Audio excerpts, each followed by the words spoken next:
Hello everyone, and welcome back to my YouTube channel.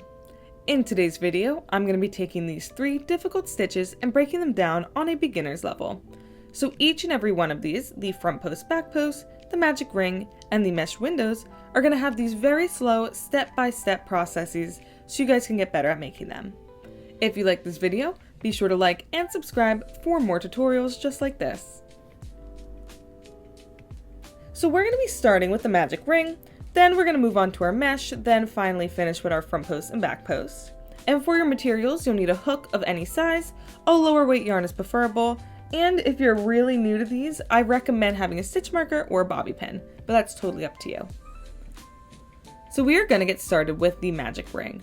And what's most important about this is making sure you know how to make a slip knot first. So using your left hand, I'm just going to show you the quickest way to do that. Use your right hand to kind of form this little oval or half circle. You want to have enough slack that you can twist your other fingers through it afterwards to make that little figure 8 or hourglass shape. So putting it all together, hold in your left hand, make sure you have the half circle, then use your twisty motion to flip it like this. Pull the bottom strand through using your right hand, and that is how you create an actual slip knot. This is obviously the easier of the 2 starters, but making sure you have that totally down is going to be very important. There's a lot of similarities between this and the magic ring itself. Now moving on to the magic ring, use your 2 fingers on your left hand this time. You want to use your thumb to hold the yarn in place, and then begin to twist and create this little X shape, almost like an hourglass but reverse, and use your pinky to hold it down in place. On the back, you'll have that little line, so you want to make sure your hands look just like mine as you're making these. Next up, you're going to grab your hook using your right hand and then shove it underneath of that first part of the X and over top of the second part. This is how we're going to loop the yarn through afterwards. So go over top, grab it, and then you just want to pull it straight on through like so. Do not let go, instead twist your hook facing away from you. Push up, and then just make a singular chain. This is what's going to actually knot your ring into place. Essentially what you've done is you've made a moving slip knot, so that way you can continue to expand the yarn if you need to add more to the ring itself, and you can also contract it to have that really tight circular bottom. Once your ring is done, you'll be able to add anything that you want into this. I just want to show you a basic circle as an example for those of you who haven't made one of these before. Once you've adjusted like this, you want to make sure that you are holding both the tail end and the loop around your other fingers, so that we are going through both at the same time. I'm chaining a little bit extra here just to give myself some wiggle room as I make my double crochets. So after you've made your magic ring, you are going to do a quick chain of 2. And now for those of you who aren't really good at making double crochets or just need a refresher, yarn over once, then insert your hook in through the hole. From there, you will yarn over again, and then pull it all the way through, looping up, and once you have 3 loops on your hook. From there, you're going to insert, loop over, and pull through 2. Then you're going to yarn over again and pull through the final 2. That is your first double crochet, and you're going to continue placing these inside of your loop. We're going to continue these, going nice and slow through all of them, just so that you see the full circle being made.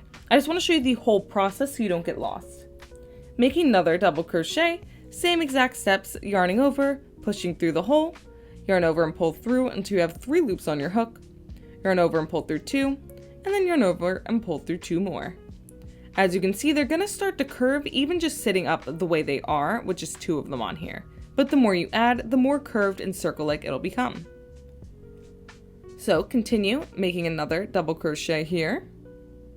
And I want to make sure that you guys understand, you don't have to use double crochets. You can use half double crochets, single crochets, anything that you possibly could want. I just figured this would be the easiest way to show you since we'll be using double crochets in the other 2 stitches of this video. I'm putting 8 total into this ring because that happens to be the magic number, no pun intended, to make really nice circles. Once I've shown you all 8 of these double crochets, Your piece is going to look a little bit like this, almost like a half open circle where it looks like you can pull all of these along the sides. It's very open, it's like a weird seashell sort of shape. To close this up, what you want to do first is make sure that you are going directly into the correct stitches, and then you're going to pull on your tail. So like I showed you the top part of the stitches there, you want to make sure you're going to the sides of the stitches instead. Start by counting until you have 8 total, and once you find that first double crochet that you made, you want to make a slip stitch straight through them. So you'll insert your hook into the first double crochet, just like I did here. Then using your yarn, you want to make sure that you just pull through. It's essentially like doing a chain through both of those stitches at once. And then you will chain once more to finish this piece off. But for now, that is basically how you make a base circle for any shape you need. I'm going to chain 2 here. And what we've done now is we've given ourselves a way to build up the circle. We are now moving on to making mesh windows. And we are not going to make another magic ring, we are just going to use a regular slip knot for both this part and the next part of the video. So using whatever method you prefer, I'm going to obviously use the one I showed you previously. I'm just going to make the nicest slip knot that I can come across. I will insert my hook through the loop, tighten it, but don't make it too tight, you still want to be able to move it up and down your hook. And then I like to hold my hook in a way where I just wrap it around my index finger and my thumb. What I'm showing you here is just my visualization of how we're going to be making these stitches. But the first thing that you want to do is choose the number that you want for each of your windows. What I'm doing here is windows of 5, so I'm going to chain a total of 20 times.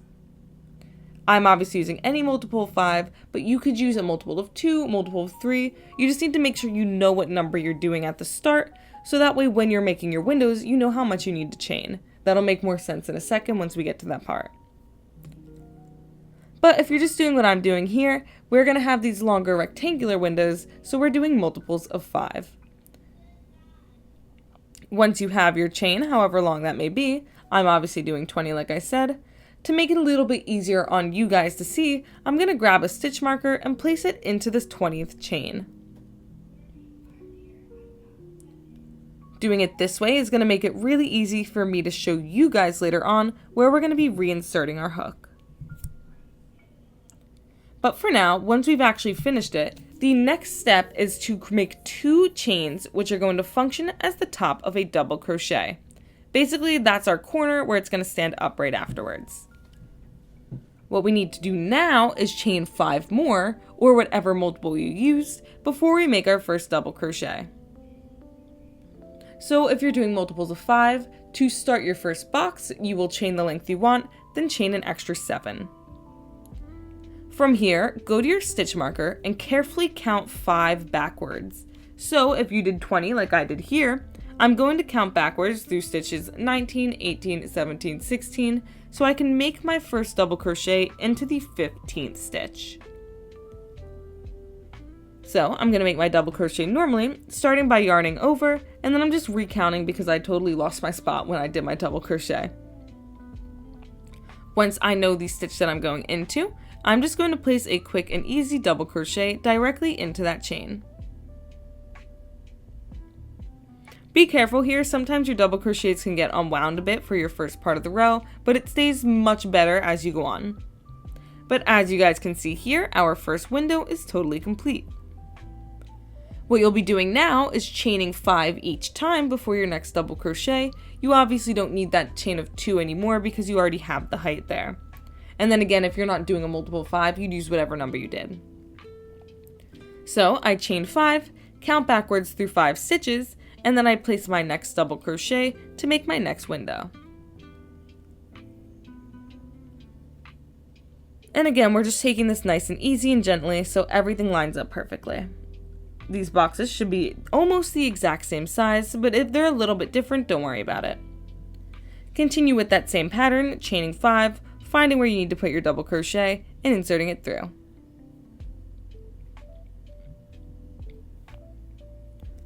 And then of course, once you are on to your last bit, you will just do your last chain 5, and then go into the last stitch.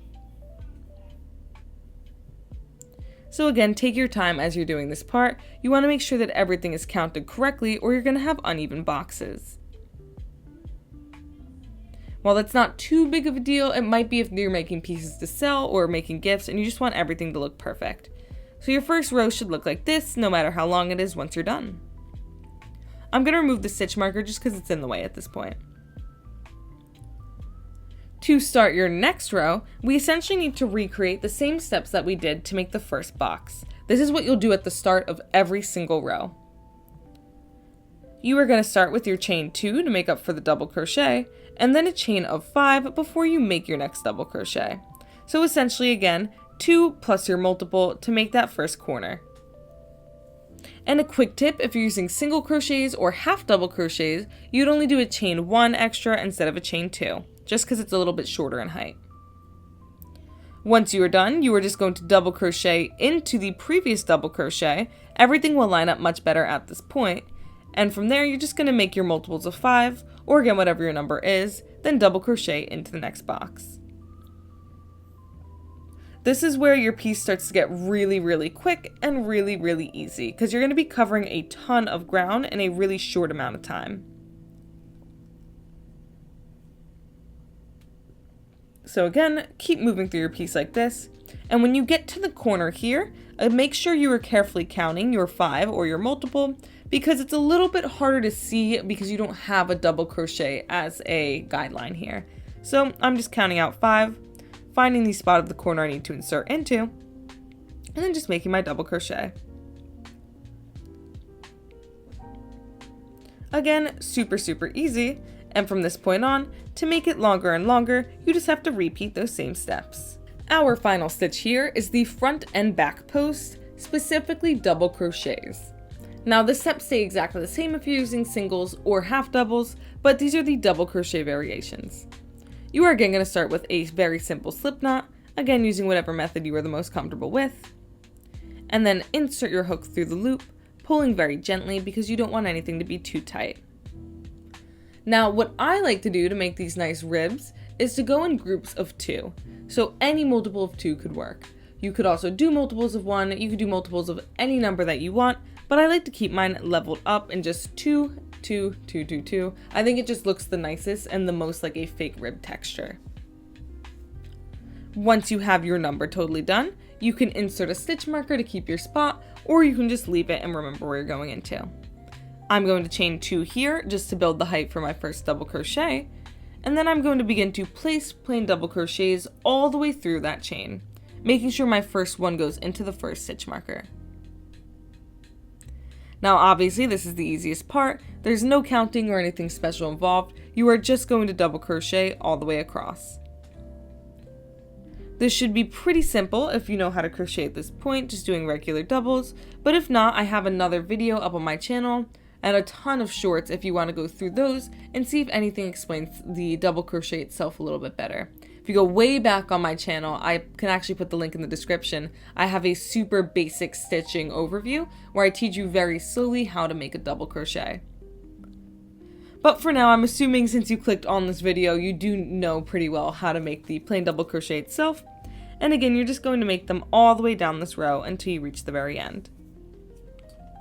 Now, as you can see, we have the tops of those stitches there and the sides of them, which is where you would typically place your double crochets into. What we are going to be doing instead is chaining 2 to start our next row, and then actually going in front and behind the double crochet stitches themselves. So start with our chain 2 to build our height, and then you will flip your piece over so you're working into the other side of it. Start by yarning over the same way you would make a regular double crochet, and then single out your first stitch. Go behind the way I'm showing you here, and then pop through the other side of the entire stitch itself. You'll then yarn over and make this the same way a normal double crochet would, with 3 loops remaining on your hook. You will yarn over and pull through 2, and then again yarn over and pull through 2 more.